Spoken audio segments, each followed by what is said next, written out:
What's going on, Jerome? It's a beautiful Thursday. Birds are chirping and stuff, and it's time for another Vikings news dump. So, of course, Aaron Jones coming to the right side of the river last season was fantastic, signing a one-year, $7 million deal, set a career high for rushing yards, and it was a nice spark for the Vikings offense when they needed it in the running game. But he is older, turned 30, going to be 31 in December. Do the Vikings bring him back in free agency? How much will it cost? And Jones, even though he had a great season, was dinged up frequently with minor injuries, sort of been the story of his career. So, the question is what the Vikings do, right? So, do they prioritize bringing Jones back? Do they bring back Cam Akers, who had some big-time plays down the stretch as well? Also, this is perhaps the most prodigious running back class in NFL history. So do the Vikings just pass on Aaron Jones? Or does this running back class drive down the price of Jones so far that the Vikings be like, okay, we absolutely would love to have him back on a one-year, $3 million deal with some incentives? Don't know.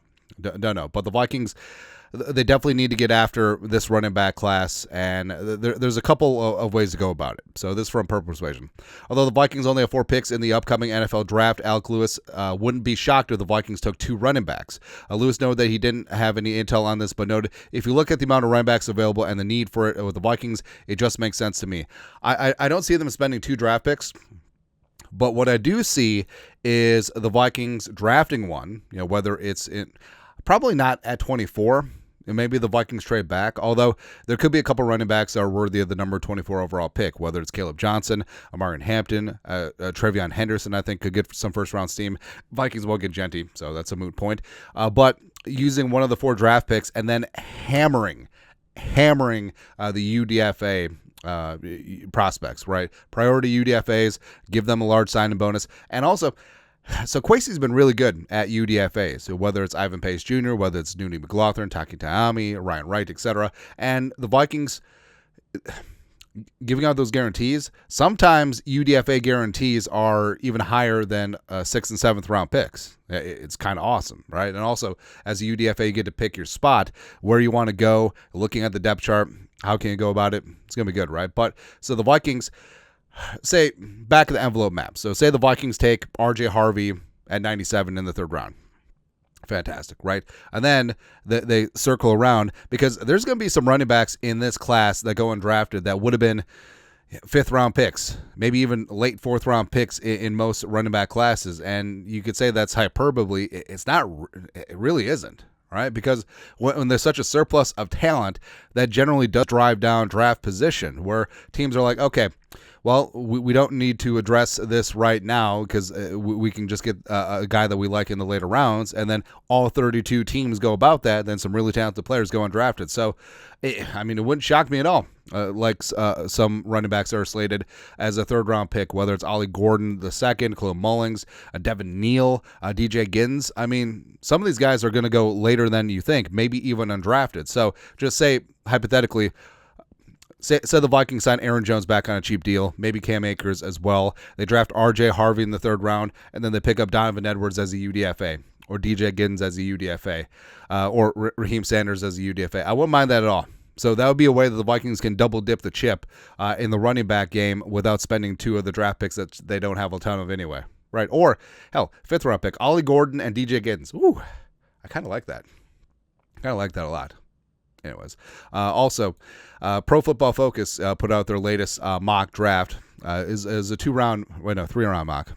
Doesn't matter. But the Vikings at 24 taking Jahdae Barron from Texas, as well as the aforementioned running back Devin Neal from Kansas. I'm mad at either one of these picks, man. And Jahdae Barron, for me, is one of the most interesting defensive backs given his versatility, right? Like, this isn't outside of Travis Hunter and Will Johnson, like, this isn't like a pure, this guy set and forget it outside corner. Like, I love Ravel, love Morrison, etc. Amos has grown on me too. But, Barron, as a quasi-Texas fan, like, Barron just does it. And his versatility in the slot, on the outside, his ability to match up with large tight ends, large receivers, like, I love it. He just has great instincts in the middle of the field, and that's exactly what he's going to have to do in this Flores defense, right? And also you got Devin Neal. Devin Neal's got some moves, man. 5'11", 208, 3 straight 1,000-yard seasons, 5.7 yards per carry, 49 career rushing yards. Rock, Chalk, J, Hawk, right? So I think that Neal is going to be a huge value in this spot. And say the Vikings, I don't understand, well, secure the offensive line, defensive line. What if the Vikings hammer that in free agency? Like, what if the Vikings sign Trey Smith? Baby, come on, one time. And then say they invest in the defensive line, Osa Odighizuwa. Say that's the top two. The top two signings for the Vikings. So they get Trey Smith, they get Osa Odighizuwa, and you're checking the boxes on both of the trenches. And now the Vikings are sort of freed up to go BPA. Jahdae Barham could be BPA at 24, certainly. Devin Neal could be that dude as well. And then you can do whatever the hell you want with the 2 fifth-round picks. I mean, you can still partake in this great defensive tackle class. Maybe you get a guy like Jordan Phillips a little bit later on. Or, I mean, you could just completely, Aeneas Peebles from Virginia Tech is a guy that I have a day 3 crush on as well. Or maybe they can double down on running back. Who the hell knows? Like, they take Devin Neal, and then they get Giddens or Edwards a little bit later on.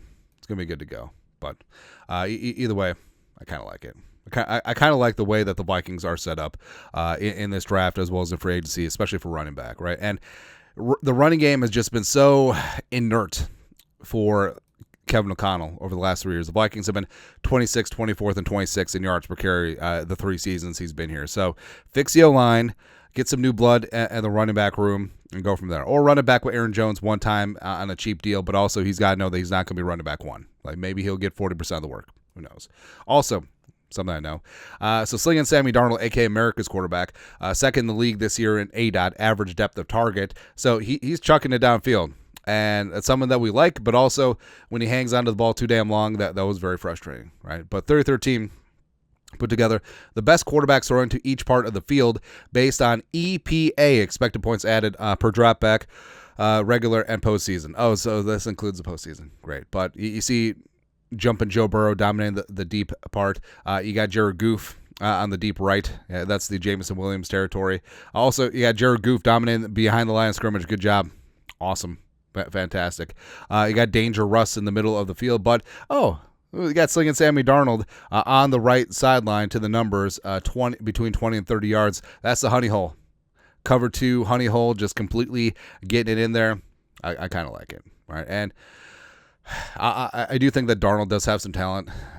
I don't know where he's going to end up, but I wish him well wherever he goes, as long as it's not the NFC. That's it. Super Bowl week, so media row, all the random press stuff. Like you got DJ Moore and Rome Odunze out there for bounty paper towels, please. But Justin friggin' Jefferson in the ball pit for overtime, the media outlet, just ask him random questions. So they asked him the time that he got starstruck by meeting a celebrity. He talked about LeBron James. So Jefferson, like, LeBron should be starstruck meeting Justin friggin' Jefferson. Like, LeBron is LeBron. Like, he doesn't know how good Justin friggin' Jefferson is, or he should. I mean, LeBron played receiver in Ohio, the cradle of football and civilization, St. Vincent, St. Mary's. Like, he understands how difficult it is to be a wide receiver, and Justin Jefferson is the 1-1 at wideout. So, yeah, screw Jefferson and getting starstruck by LeBron James. He ain't Michael Jordan. That's right. Like, honestly, where's LeBron getting starstruck by Jefferson? That's what's going to be. That's what it should be. That's right. Also, I love when the Packers have drama. Because screw him. 97-3 the game in Milwaukee. Josh Jacobs was asked how this team needs to improve. He said, quote, "I think we need a guy that's proven to be a number 1 wide receiver already." Right? And I was told that the Packers having Wicks and Watson and Dubs and Jaden Reed, like, I was told that it's better that the Packers have 5 wide receiver 3s versus 2 1s in Jefferson and Addison. That's what I was told. Right, and also Tavian Wicks is just like, but also, I mean, Josh Jacobs isn't wrong, right? And maybe that's what's holding back Jordan Love's development, is that he doesn't have that true go-to guy. Like Aaron Rodgers had Devontae, etc. So maybe that's it. Like maybe that's the conversation the Packers need to have. But again, I was told numerous times that, well, it's better to have 5 wide receiver 3s because they don't know who they're throwing it to. Yeah, that's true, because they don't know who they're throwing it to. Get the hell out of here, man. Speaking of receivers, well, not really a receiver, really a running back. I'm still so pissed that Debo got voted first team all-pro wide receiver when Jefferson deserved it that one year. It was just frustrating, man. But, Debo at the Super Bowl, ostensibly the 49ers wide receiver / running back, wearing an A.J. Brown jersey, which I understand that Debo and A.J. Brown are tight, right? But this is a bad, if you're a 49ers fan, you got to be apoplectic because, the Niners got knocked out of the playoffs a couple years ago by the Eagles, and they hate the Eagles, they're NFC rivals, and blah blah blah. But the fact that your supposed star player is just rocking the jersey of another NFC rival, now, come on, man. I don't know what the 49ers are gonna do. Like, they paid Ayuk all that money, he got hurt. They paid Debo, and he's bad. They're gonna have to pay Brock Purdy $60 million per year, which I love that for them. It's good, man. Also, something that's good is Mike Smith, Smitty, back in the game. Mike Reese, beat writer for the Patriots. Patriots are hiring Mike Smith, Vikings Mike Smith, not Mike Smith of the Falcons, to coach their outside linebackers per sources. Smith played for the Ravens in 05-08, broke into the NFL as a coaching intern in 2011 with the Jets, and most recently coached outside linebackers with the Packers as well as the Vikings. And I always like Smitty. And, he took a leave of absence from the team in 2023. Pettin, Smith was a Pettin guy. So Pettin was coaching with the Ravens when Smith was a linebacker with Baltimore, followed him to the Jets, followed him to the Packers, followed him to the Vikings. And, Smith has done some good work, with the edge rushers in the past, but just had to take a leave of absence. I'm glad that he's gotten things good to go, and I'm glad that he's back in the game, and, wishing him well. And hopefully he gets Abdul Carter or something like that. Lastly, so Mekhi Blackmon, who's going to be a year 3 player, former third-round pick out of USC. Brian Flores' first cornerback drafted in 2022. And as a rookie, 2023. And as a rookie, he showed flashes.